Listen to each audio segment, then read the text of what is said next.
तो साथियों, जय RCM। आज के सेशन में फिर से आप सभी का स्वागत है। और जिस तरह से अपना श्रृंखला चल रहा है, डेली एक नए लीडर के माध्यम से हम कुछ सीखने का प्रयास कर रहे हैं। तो उसी में आज एक मैडम का प्रेजेंटेशन था, लेकिन किसी कारणवश वो कहीं बाहर जा रहे हैं तो उनका समय नहीं जम पा रहा है। तो उसके एवज में मैं आज का सेशन ले लेता हूँ। तो आज हम एक चीज़ देखते हैं कि 17 पॉइंट्स फॉर बेस्ट लीडर्स। अगर अच्छा लीडर बनना है और अच्छा टीम हैंडल करने वाला यदि व्यक्ति बनना है, और अपने आप को हम अगर लीडर के रूप में अगर मानते हैं और समझते हैं, तो हमको कहीं ना कहीं ये जो 17 गुण है वो हमारे अंदर में होना चाहिए।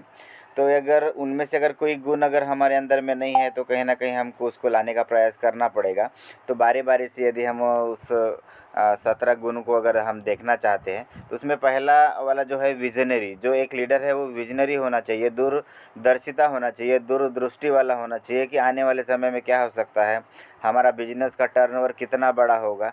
जैसे कि अभी हमने जूम मीटिंग स्टार्ट की है, और जूम मीटिंग के माध्यम से हम नए नए लीडर को यहाँ पर चांस दे रहे हैं कि वो खुद अपना मीटिंग ले सके, क्योंकि हमको पता है हमारे अंदर में एक विज़न आया हुआ है कि आने वाले समय में बहुत बड़ी जब हमारी टीम बनेगी, हमारी पर्सनल टीम भी बहुत बड़ी बनेगी। तो यहाँ से हमको जब ये प्रैक्टिस हो जाएगा जूम मीटिंग का, तो अपनी टीम को हम इस तरह से बहुत अच्छे से मैनेज कर पाएंगे, और उनको भी जूम मीटिंग के लिए प्रेरित कर पाएंगे, और वहाँ पर हम एकदम अच्छे से जूम मीटिंग दे पाएंगे। उसके बाद में मतलब और आगे आने वाले समय में क्या क्या हो सकता है और किस तरह से हमको तैयारी करना है, उसकी तैयारी यदि हम आज से करते हैं तो हमको बिल्कुल उसका रिजल्ट जो है आने वाले समय में हमको बिल्कुल बेहतरीन तरीके से मिलने वाला है। तो जो एक लीडर है, या फिर अपने आप को अगर लीडर समझता है या मानता है, तो उसको बिल्कुल विजनरी होना चाहिए, आगे के कंडीशन के हिसाब से काम करना चाहिए, दूरदर्शिता के हिसाब से काम करना चाहिए। उसके बाद में हम अगर देखेंगे तो कमिटमेंट एंड पैशन, उसके अंदर में एक कमिटमेंट होना चाहिए। जैसे एक हम पिक्चर देखें ना, पिक्चर में बोलता है कि एक बार अगर मैंने कमिटमेंट कर दिया तो मैं अपने आप की भी नहीं सुनता। मतलब कमिटमेंट ऐसा होना चाहिए कि यदि हम एक बार ठान लिए, एक बार हमारा अगर टाइम टेबल बन गया, तो बिल्कुल उसके प्रति हमको डेडिकेट रहना है, बिल्कुल कमिटेड रहना है, और उस काम को हमको बिल्कुल कंटिन्यू करना है। और पैशन भी होना चाहिए, मतलब एक पैशन बोलेंगे तो एक उत्साह होना चाहिए हमारे अंदर। एक कमिटमेंट तो हम कर दिए, लेकिन उस काम को करने के लिए एक उत्साह हमारे अंदर में होना, और उस हिसाब से यदि हम काम करेंगे तो हमारे लक्ष्य तक हम बिल्कुल पहुंचने वाले हैं। और यही सब गुण है जो हमारे लीडर के अंदर, अगर अपने आप को लीडर मानते हैं या फिर लीडर यदि हमको बनना है, तो ये सभी गुण हमारे अंदर में आना चाहिए। उसके बाद में fair accountability, honesty and responsible, मतलब बिल्कुल ईमानदार होना चाहिए कोई भी चीज़ में। मतलब अगर कोई बात है, उस बात को बिल्कुल सही दिशा में लेके जाना चाहिए, और एक नम्रता के साथ में, और एक जिम्मेदारी वाला पर्सन होना चाहिए, रिस्पॉन्सिबल होना चाहिए। अगर समझ लो, अगर किसी क्या बोलते हैं कभी कभी कि जिम्मेदारी दी नहीं जाती है, जिम्मेदारी ली जाती है। मतलब हम किसी के ऊपर काम को थोप देते हैं, वो वैसा नहीं करना है हमको। जिम्मेदारी हमको खुद को लेना है, या फिर सामने वाले को यदि हमको उसके माध्यम से यदि काम करना माना है, तो उसको भी एक जिम्मेदारी जो है वो उसको मतलब सिखाना है, और उसको जिम्मेदारी लेना, उसको सिखाना है। तो ये एक चीज़ होता है। और नम्रता के साथ में, ऐसा नहीं कि मतलब टीम को हम गलत तरीके से गाइड कर रहे हैं, या फिर कुछ हार्ड तरीके से हम टीम को गाइड कर रहे हैं, बता रहे हैं, एकदम ऑर्डर के तरीके से कर रहे हैं। तो इस तरीके से हमको नहीं करना है, और बिल्कुल नम्रता के साथ में करना है। उसके बाद में यदि हम देखेंगे तो टाइम पंक्चुअल। आज हम देखते हैं कि काफ़ी सारा हमारा जो समय है वेस्ट जा रहा है। उस समय को कहीं ना कहीं हमको बिल्कुल एक समयबद्ध तरीके में लेना पड़ेगा। पिछले बार ज्योति मैडम ने टाइम मैनेजमेंट के बारे में एक प्रेजेंटेशन दिया था, बहुत बेहतरीन प्रेजेंटेशन था। तो उस प्रेजेंटेशन के माध्यम से हमको बिल्कुल सीखना है, समझना है कि हमारा जो समय है वो एक्स्ट्रा कहीं भी खर्चा ना हो। यदि हम किसी से कॉल पे भी अगर हम बात कर रहे हैं, तो बिल्कुल जितना जो ज़रूरी चीज़ है वो चीज़ को बात करके फिर कॉल हम ख़त्म कर सकते हैं। या फिर यदि हम कहीं बैठते हैं और कुछ हमारा डिस्कस चलता है, बातें यदि हमारी चलती है तो उस बातों को भी बिल्कुल सही दिशा में रखना है, और जैसे ही हमारा बात ख़त्म हो जाता है वहाँ से निकल लेना है और अपने काम में फिर से बिजी हो जाना है। तो कहीं ना कहीं हमको जो टाइम टेबल है उसको बिल्कुल बांध के रखना पड़ेगा, बना के रखना पड़ेगा, क्योंकि यदि हम आज अगर हम वक्त को अगर हम बर्बाद करेंगे तो आने वाले समय में वक्त जो है हमको बर्बाद कर देगा। तो बिल्कुल टाइम पंक्चुअल होना चाहिए, टाइम टू टाइम बिल्कुल ये चीज़ सभी चीज़ें होना चाहिए, हमको एक टाइम टेबल बना के चलना पड़ेगा। उसके बाद में स्माइलिंग फेस होना चाहिए और एनर्जेटिक होना चाहिए, मतलब हमारे चेहरे में हमेशा खुशी दिखना चाहिए। ऐसा नहीं कि एकदम टेंशन भरा चेहरा दिखना चाहिए या फिर कुछ भी एनर्जी नहीं है, मतलब बिजनेस हो रहा है नहीं हो रहा है क्या है। अगर हम टीम के सामने में भी जा रहे हैं बात कर रहे हैं तो बिल्कुल मतलब एक रोने वाला शक्ल अगर हम लेके जा रहे हैं तो उसको हम लीडर नहीं मानेंगे और उससे हमारा बिजनेस बढ़ेगा नहीं बल्कि हमारा बिजनेस कम हो जाएगा। तो बिल्कुल जो भी समस्या आ रही है, अच्छी चीज़ है या बुरी चीज़, बिल्कुल उसको स्माइल अपने फेस में ला के उसको बिल्कुल फेस करना है और बिल्कुल एनर्जेटिक रहना है हमेशा। मतलब ज़बरदस्त झकास बिंदास कुछ करना है, नया करना है, इस तरह के जो बातें हैं वो हमारे अंदर में होना चाहिए, हो हमारे अंदर से उस तरह की फीलिंग निकलना चाहिए और चेहरे में बिल्कुल हमेशा स्माइल होना चाहिए। उसके बाद में डिसीजन मेकर और बेस्ट प्लानर। डिसीजन मेकर बोले तो अगर कुछ कंडीशन आती है, कुछ सिचुएशन आती है तो उसमें हमको डिसीजन लेने का वो क्षमता हमारे अंदर में होना चाहिए, कैपेसिटी हमारे अंदर में होना चाहिए। क्योंकि अभी टीम धीरे धीरे बड़ी होती जा रही है, बड़ी होती जा रही है, तो बहुत सारे ऐसे ऐसे डिसीजन कभी कभी हमको लेना पड़ता है जो कभी कभी हमारे अपलाइन के पास में समय नहीं रहता है, हमारे सीनियर के पास में समय नहीं रहता है। तो कहीं ना कहीं उस चीज़ को हमको मैनेज करना पड़ता है। तो उस समय मतलब हमको डिसीजन लेना ही पड़ेगा। तो हमको मतलब डिसीजन मेकर बनना है और बेस्ट प्लानर।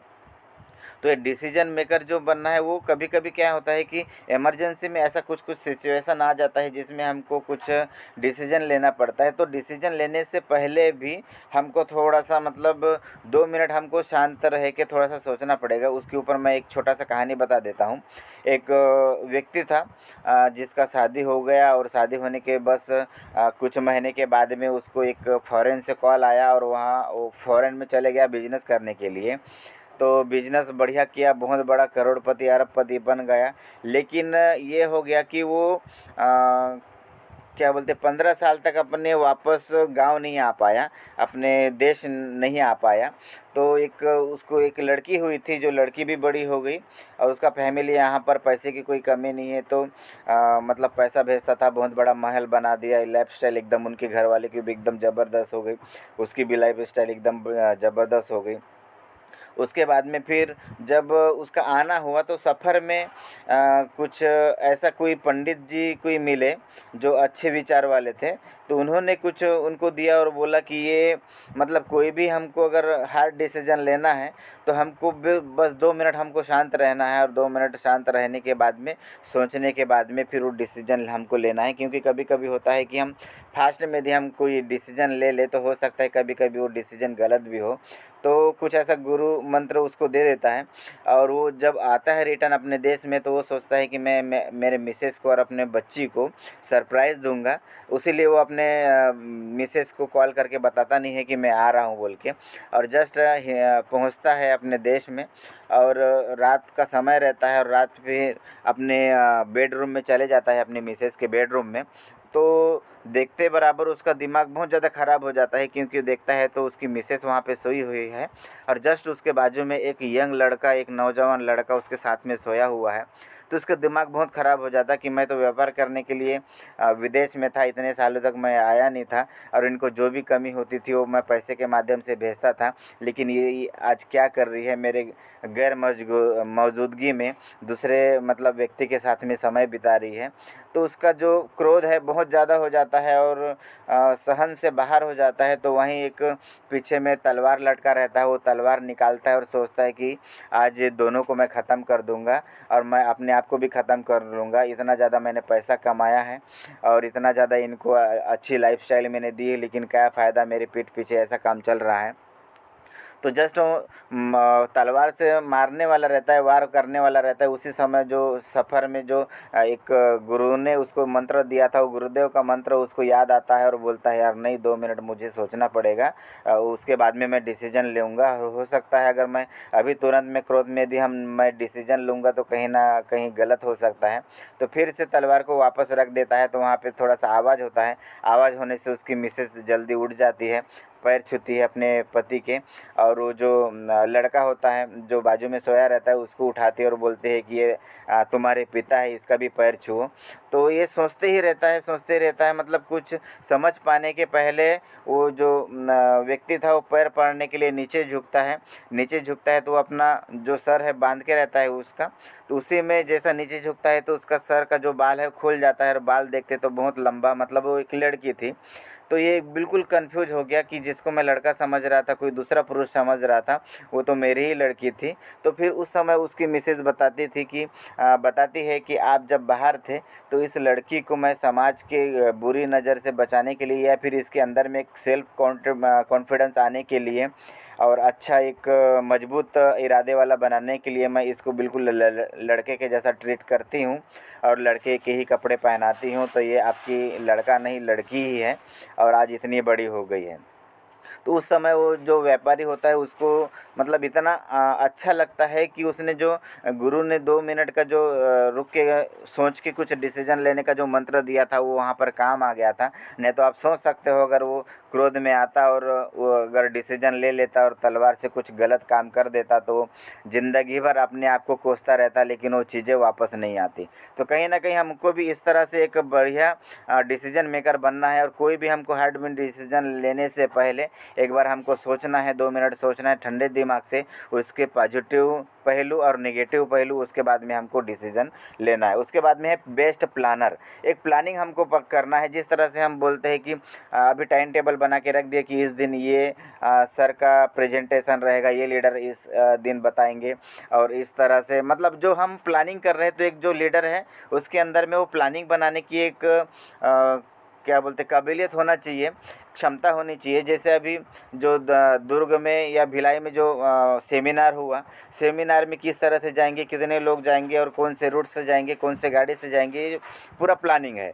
अभी आने वाले समय में जो रत्नेश जैन है बहुत बड़े लीडर है, जिनका अभी सेमिनार बेरला जो अहिवारा से लगभग 18 किलोमीटर बोल रहे सोनू सर, तो वहाँ पर मीटिंग है। तो उस मीटिंग की तैयारी हम किस तरह से करेंगे, कितने लोगों को हम वहाँ पर ले जाने का कोशिश करेंगे, कितने लोगों को ले जाएंगे, और बाइक से जाएंगे, बस से जाएंगे, या फिर अगर ज़्यादा लोग हो रहे हैं तो खुद अपना एक गाड़ी बुक करके जाएंगे। ये पूरा मतलब प्लानिंग हमको बनाना है। तो लीडर एक होता है जो बेस्ट प्लानर भी होता है और अच्छे से प्लानिंग करके आगे चलता है। कंसिस्टेंसी, कंसिस्टेंसी बोले तो किसी काम को यदि वो ले लेता है तो लगातार करते रहता है। जैसा कि हमने जूम मीटिंग एक स्टार्ट किए और हम उसको बिल्कुल कंटिन्यू में चलाते आ रहे हैं। ऐसा नहीं कि किसी दिन जिस लीडर का जो प्रेजेंटेशन था, अगर वो लीडर किसी कारणवश अगर उपलब्ध नहीं है या अगर वो नहीं बोल पा रहे, उनकी तैयारी नहीं है, तो वो मीटिंग उस दिन का हमारा वेस्ट नहीं जा रहा, कोई ना कोई दूसरा लीडर उसको कंटिन्यू कर रहा है। तो एक बार मतलब वो बोलते हैं ना, एक तो मैं चालू नहीं करता हूँ और चालू करता हूँ तो बंद नहीं करता, मतलब इस तरह से होना चाहिए, कंसिस्टेंसी होना चाहिए। लगातार किसी काम को यदि हम अगर स्टार्ट कर दिए तो उसको कंटिन्यू हमको करना चाहिए। ये होता है एक लीडर का जो है वो कंसिस्टेंसी, लीडर के माध्यम से उस चीज़ को फुलफ़िल करना। उसके बाद में यदि हम देखेंगे तो ड्रेस कोड, ड्रेस कोड बहुत ही ज़्यादा महत्वपूर्ण चीज़ है। हमको कभी कभी ऐसा लगता है कि हम बस ड्रेस कोड से क्या बेनिफिट मिलने वाला है, लेकिन एक आप कभी भी एक गौर करके देखो कि यदि हम क्या बोलते हैं टी शर्ट में और जीन्स पैंट में यदि हम इसी तरह से कहीं जा रहे हो, उसको यदि हम प्लानिंग बता रहे और ये बोल रहे कि आने वाले समय में इस बिज़नेस के माध्यम से रॉयल्टी जैसी इनकम आ सकती है और आने वाली है, तो वाकई में वो विश्वास करेगा? नहीं करेगा, बिल्कुल विश्वास नहीं करेगा जब तक हम एक ड्रेस कोड में नहीं रहेंगे। ऐसा नहीं है कि बिल्कुल फर्स्ट डे से हमको एकदम टाई कोट में आ जाना है, ऐसा नहीं है, लेकिन प्रॉपर शर्ट और पैंट और शर्टिंग किया हुआ साफ़ सुथरे कपड़े, ये भी एक बढ़िया बेहतरीन ड्रेस कोड है। अभी जो वहाँ पर भिलाई में जो सेमिनार हुआ, वहाँ पर एक फ़ोटो ग्रुप में डाला हुआ था जिसमें संतोष सिन्हा सर और उमेन सर दिख रहे थे, जो स्टेज में गए थे, मतलब एक वो हम अभी अचीवमेंट में नहीं है, फिर भी बिल्कुल उनका जो वाइट शर्ट, ब्लैक पैंट और एकदम प्रॉपर शर्टिंग करके तो कितना बेहतरीन लग रहा था। तो एक जो नया डिस्ट्रीब्यूटर है उसको यदि हम ड्रेस कोड में करते तो धीरे धीरे उनके अंदर में लीडरशिप की गुण आना स्टार्ट हो जाता है। क्योंकि बोलते हैं ना कि जिस दिन अपन एक महसूस करके देखो, जिस दिन यदि हम अच्छे कपड़े और प्रेस वाले कपड़े यदि हम पहने हैं तो हमारा जो कॉन्फिडेंस लेवल है ना, अलग ही इसमें लेवल में चले जाता। और कहीं यदि हम नॉर्मल कपड़े में हैं और कुछ अच्छे लोगों के बीच में अगर हम बैठ गए तो कहीं ना कहीं हमको उस चीज़ की कमी महसूस होती है, क्योंकि बाकी लोग एकदम स्टैंडर्ड नज़र आ रहे हैं और हम यार इस तरह से आ रहे हैं, तो कहीं ना कहीं हमारा कॉन्फिडेंस भी कम हो जाता है। तो जो लीडर है या लीडर बनना चाहता है उनको बिल्कुल ड्रेस कोड का पालन करना बिल्कुल अनिवार्य है। उसके बाद में ईगोलेस एंड प्रैक्टिकल, जो लीडर है उसको बिल्कुल ईगोलेस होना चाहिए, मतलब उसको बिल्कुल घमंड नहीं होना चाहिए, क्योंकि हर किसी व्यक्ति के अंदर में कुछ ना कुछ गुण होते हैं। बहुत सारे गुण होते हैं जिसमें कुछ अच्छे गुण भी होते हैं, कुछ बुरे गुण भी होते हैं। और कई बार क्या होता है कि हमारे अंदर में जो बुरा गुण है वो गुण हमको दिखाई नहीं देता है, और अच्छा गुण है जो हमको दिखाई देता है। तो जो अच्छा गुण है उसको हमको और निखारना है, वहाँ तक तो बात सही है।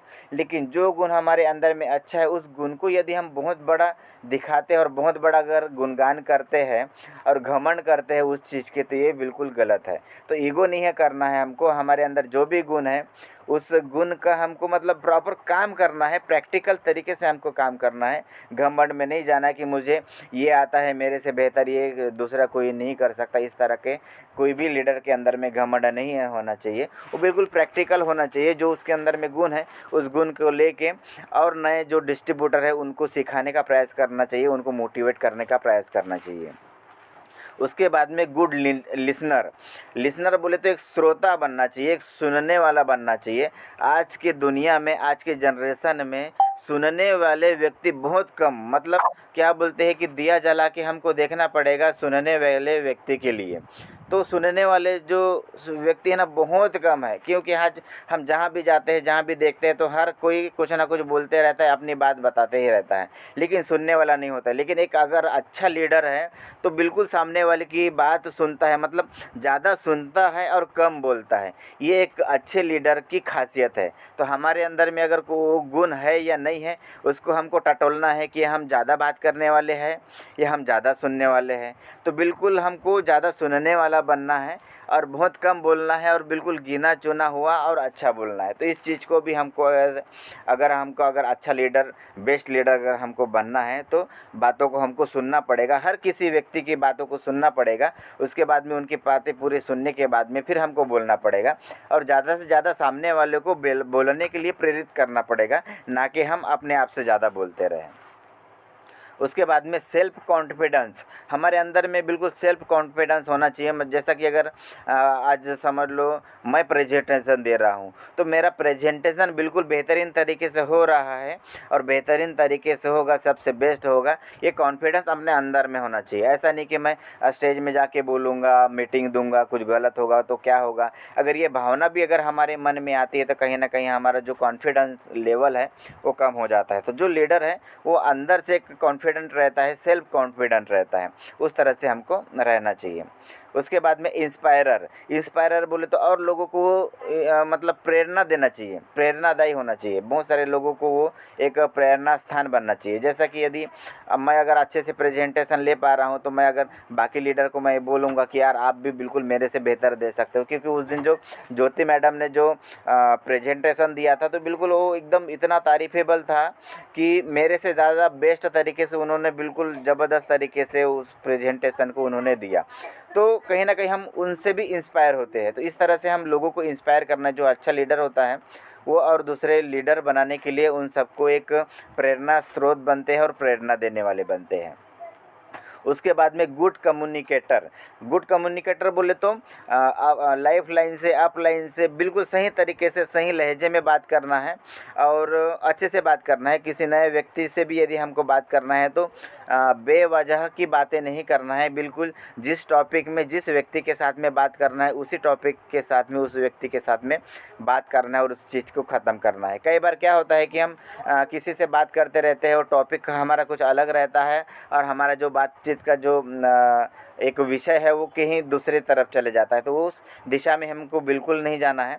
एकदम गुड कम्युनिकेटर की तरह करना है और एक दूसरे से बिल्कुल बेहतरीन तरीके से हमको मतलब कम्युनिकेट करना है, बातचीत करना है और टीम के अंदर भी एक अच्छा रिलेशन बनाना है और अच्छे रिलेशन बनाने के साथ में उसको ये करना है। उसके बाद में वर्क डिस्ट्रीब्यूटर विथ हेल्प, हमारे काम को बांट देना है, वो भी मदद के साथ में। ऐसा नहीं कि हम किसी के ऊपर थोप दे रहे हैं, थोपना नहीं है, उनको काम को बांट देना है। बोलते कि ये टीम वर्क, हमारा एक आरसीएम नेटवर्किंग है, नेटवर्किंग में टीम वर्क होता है, मतलब टीम के साथ में हमको काम करना पड़ता है। तो एक दूसरे के साथ में हमको हमारा जो काम है उस काम को हमको बांट देना पड़ता है, तभी हमारा एक बहुत बड़ा कुछ काम हो सकता है और बहुत बड़े हम अचीवमेंट में हम जा सकते हैं। यदि हम सोचेंगे कि जैसे कि अगर पटेल सर सोचते हैं कि जूम मीटिंग भी मैं ही लूँगा, पूरा फील्ड भी मैं ही करूँगा, ज्वाइनिंग भी पूरा मैं ही डालूँगा, तो ऐसा नहीं, काम को बांट देना है। तो बहुत सारे अभी हमारे पास में लीडर तैयार हो गए हैं जो अलग अलग तरीके से जूम मीटिंग की तैयारी खुद कर लेते हैं। ज्वाइनिंग की अगर बात हो तो बहुत सारे हमारे पास में ऐसे लीडर हो गए हैं जो ज्वाइनिंग भी डालना सीख गए हैं। मतलब हमको काम को बांटते हुए चलना है, तभी हमारा जो टीम है वो ग्रोथ करेगा और हम लीडर बनेंगे। और अपलाइन जिस तरह से हमको गाइड कर रहा है, अपलाइन के गाइड के माध्यम से हमको उस चीज़ों को आगे लेना है। अगर कभी कभी अगर अपलाइन कुछ चीज़ों को अगर बोल दी है तो उस चीज़ों को हमको थोड़ा सा एनालाइज करना है, मतलब कुछ डिसीजन लेने से पहले थोड़ा सा हमको विचार करना है, सोचना है, उसके बाद में उसके ऊपर एक्शन लेना है। और क्योंकि हमेशा कामों को यदि हम बांट के चलेंगे तो हमारा जो काम है बिल्कुल हल्का हो जाएगा और हमारा जो काम है बिल्कुल बेहतरीन तरीके से अच्छे से हो सकता है। क्रिएटिव एंड इनोवेटिव, क्रिएटिव बोले तो कुछ नया करने की एक तैयारी होना, एक ललक होना और नया नया आविष्कार। इनोवेटिव बोले तो एक नया टाइप का कुछ आविष्कार बनाने वाला होना चाहिए। मतलब अभी क्या बोलेंगे, जैसा कि अपने माइंड में एक आ गया कि जूम मीटिंग स्टार्ट करते हैं, ये हमारे लिए एक नया चीज़ था, तो जूम मीटिंग स्टार्ट कर दी, एक नया इनोवेशन है, एक क्रिएटिव आइडिया है। तो एक क्रिएटिव एक आइडिया नया तैयार करना है, उसके पीछे हमको काम करना स्टार्ट कर देना है। अभी अपन लोग सोच रहे हैं कि जो 7 दिन के लिए जो 7 लीडर्स हैं वो बारी बारी 7 दिन तो अपना मीटिंग लेंगे, लेकिन अभी 8वां महीना का आज का लास्ट दिन है और कल से 1 तारीख जब स्टार्ट हो जाएगा तो अगले महीने के एंड तक जो 7 लीडर का अलग अलग जो प्रेजेंटेशन का जो समय है, उस 7 लीडर के बदले में नए 7 लीडर आना चाहिए और जो अभी मीटिंग देने वाले 7 लीडर फिर से फ्री होना चाहिए। और किसी दिन अगर कोई प्रेजेंटेशन नहीं दे पाया तो उस दिन में वो मतलब एक नए आइडिया हमको लाना है और नया कुछ तरीका हमको खोजना है और उस तरीक़ों को हमको इम्प्लीमेंट करना है हर टीम में, उसको काम करके उसको बढ़ाना है। उसके बाद में फीलिंग अंडरस्टैंडिंग, मतलब एक दूसरे का जो भावना है, जो फीलिंग्स है, उनको हम समझ सकना चाहिए। अगर कोई डिस्ट्रीब्यूटर जो है अगर कुछ बातों को अगर हमारे पास में रख रहा है, हमारे सामने में अगर बातों को रख रहा है तो उस बात को हमको समझना आना चाहिए। मतलब वो इस चीज़ को क्यों बोल रहा है, या फिर अगर उसको कुछ प्रॉब्लम्स आ रही है तो प्रॉब्लम्स को किस तरह से हम दूर करेंगे। ये मतलब कोई भी अगर कुछ प्रॉब्लम्स बताता है तो उसको हमको अंडरस्टैंडिंग करना पड़ेगा, समझना पड़ेगा और समझने के बाद में उसके तरह से समझने के बाद में हमको उसको मतलब आंसर करने में या फिर उसका प्रॉब्लम सोल्व करने में हमको मतलब आसानी हो जाएगी और उसका प्रॉब्लम भी सोल्व हो जाएगा। तो इस तरह से जो एक बेस्ट लीडर है, गुड लीडर है, वो उसके अंदर में ये सभी प्रकार के उनके अंदर में गुण होना चाहिए। और बहुत सारे ऐसे पॉइंट्स हैं जो छूट भी जाते हैं, तो उन चीज़ों को हम अपने अंदर मतलब एक अगर हमको अच्छा लीडर बनना है तो हमारे दिमाग में अगर सभी का अगर निचोड़ निकालेंगे तो यही बात होना चाहिए कि हर कोई डिस्ट्रीब्यूटर जिनके भी साथ में हमारा संबंध आ रहा है, हमारा बातचीत उनसे हो रहा है, उनसे अगर हमारा संपर्क आ रहा है तो उनको हमेशा यही लगना चाहिए कि नहीं, ये लीडर ज़बरदस्त है, बिंदास है, झकास है और इनके साथ मुझे रहने से कुछ ना कुछ नया सीखने को मिलता है। ये हर किसी के भावना किसी के अंदर होना चाहिए यदि हम अगर अच्छे लीडर है। अगर किसी से भी यदि हम मिल रहे तो बोलना चाहिए कि नहीं यार, ये बिल्कुल ज़बरदस्त आदमी है, मतलब लोग ये बोलना चाहिए। तो उस तरह की क्वालिटी हमारे अंदर में आना चाहिए और क्वालिटी हमको उस चीज़ पैदा करना पड़ेगा। तो इस तरह का आज का मेरा प्रेजेंटेशन रहा है। आशा है कि आप सभी लोगों को अच्छा लगा होगा। तो सभी को जय आरसीएम।